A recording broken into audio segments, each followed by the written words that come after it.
Saya mencoba untuk memformulasikan dalam bentuk pertanyaan ke masing-masing. Bang Pompida, kepastian hukum bagus, tapi kepastian peraturan untuk perekonomian ini juga ditunggu itu. Itu yang dibutuhkan oleh pengusaha juga, Bang Pompida. Ya, jadi memang di dalam konteks peraturan ini tidak semuanya juga kemudian bisa langsung diubah-ubah, disesuaikan. Tapi ada yang sifatnya tuh nanti jangka panjang, ada yang sifatnya memang tergantung daripada eventnya. Ya. Dan itu memang harus dilihat kasus per kasusnya. Kita bicara negara nih, nggak bisa kemudian saya bahas satu persatu di sini. Yang jelas, kalau tadi yang disampaikan Pak Tony itu di dalam konteks yang strategis, ini nggak akan mungkin dibuat peraturan yang berubah-ubah terlalu banyak. Mungkin akan ada adjustment, tapi kemudian adjustment itu ditujukan tadi untuk menciptakan fair playing field gitu. Karena bagaimanapun juga yang namanya pengusaha itu juga perlu diatur gitu. Karena pemerintah itu pada prinsipnya itu seperti AC aja, air conditioning aja. Kita nggak boleh terlibat langsung di dalam konteks kegiatan ekonominya. Sebisa mungkin kita nih jadi AC aja, dingin, panas, gitu kan, kenceng anginnya atau seperti itu. Jadi bermainnya regulasi di situ. Nah, jadi kalau misalnya kemudian ada hal-hal yang memberatkan dari pengusaha untuk kemudian kita bisa ubah, nah itu baik, bisa. Tapi itu yang sifatnya short term ya.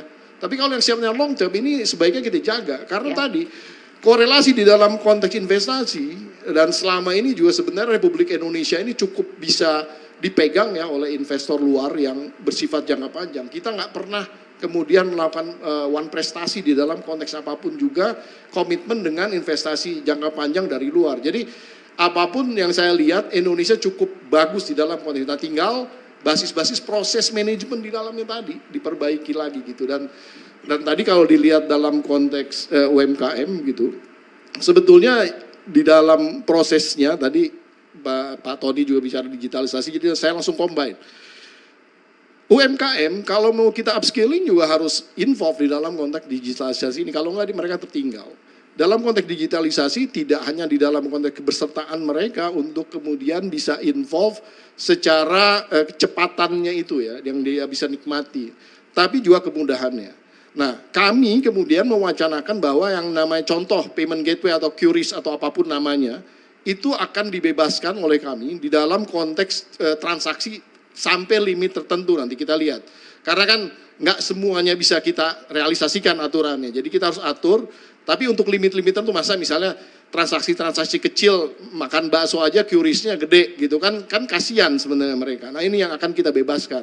Tapi kalau yang transaksinya agak gede dan kemudian volumenya besar, kita juga tetap kenakan gitu biayanya. Nah seperti itu. Terus yang kedua juga di dalam konteksnya adalah tampilan ya. Pak Sandi itu di dalam konteks ini selalu mendorong bahwa packaging is very important. Dan dalam urusan yang namanya digitalisasi ini yang paling penting kan tampilan-tampilan warungnya malah nggak perlu kelihatan, tapi kan yang paling penting tampilan di dalam konteks websitenya ataupun toko-toko online-nya itu lebih penting.